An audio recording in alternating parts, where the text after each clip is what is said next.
प्रधानमन्त्री बनाउन धेरै मेहनत गर्नुभयो, धेरैचोटि दिल्ली जानु पनि भयो। नेपालको प्रधानमन्त्री बनाउन नेपाली जनतातिर फर्कने हो कि दिल्लीतिर जाने हो? नेपालको प्रधानमन्त्री बनाउन दिल्ली जानुपर्ने? सभामुख महोदय, आज बडा दुःखका साथ भन्नुपर्दछ कि देशमा यो उहाँको यो अभिव्यक्तिपछि दुईजना मान्छेको रिमार्केबल प्रतिक्रिया आएको छ। नीलम्बर आचार्यजीले जो भारतमा राजदूत हुनुहुन्थ्यो, उहाँले भन्नुभएको छ नेपालको प्रधानमन्त्री बनाउन त नेपाली जनतातिर जाने हो, नेपालको संसदले पो बनाउने हो, दिल्लीले बनाउने हो र?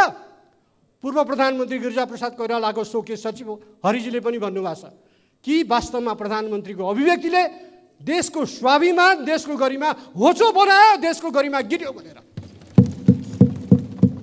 हामी भक्ति थापाका सन्तान, हामी अमरसिंहका सन्तान, हामी बलभद्र कुँवरका सन्तान, हामीलाई देशको स्वाधीनता, देशको वीरता, देशको भौगोलिक अखण्डता सबभन्दा प्यारो छ।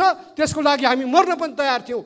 70 वर्षको उमेरमा गोली खाएर घाइते भएर मरे भक्ति थापा। आज तिनैका सन्तान नेपालीहरू आफ्नो देशको स्वाभिमान जोगाउन मरिमेटेर लागिरहेका छन्। तर त्यही स्वाभिमानमाथि आघात हुन्छ, प्रहार हुन्छ, त्यो पनि अन्तबाट होइन, आफ्नै प्रधानमन्त्रीबाट। यो दुर्भाग्यको दिन आज किन देख्नु पर्यो? के प्रधानमन्त्री सबभन्दा ठुलो कुरा हो? प्रधानमन्त्री पद नै निर्णायक हो। देशको स्वाभिमान, देशको अखण्डता, देशको गरिमा भन्दा पनि बढी। उहाँले भारत भ्रमणमा जानुभयो, हामीले यही संसदमा आवाज उठाउँथ्यौँ। जानुभन्दा अगाडि उहाँले यहीँ उभिएर मलाई भेट्दा भन्नुभएको थियो, ढुक्क हुनुहोस्, म केही पनि गर्दिनँ दायाँ बायाँ, म देशको हितमै मैले आवाज उठाएर आउने हो।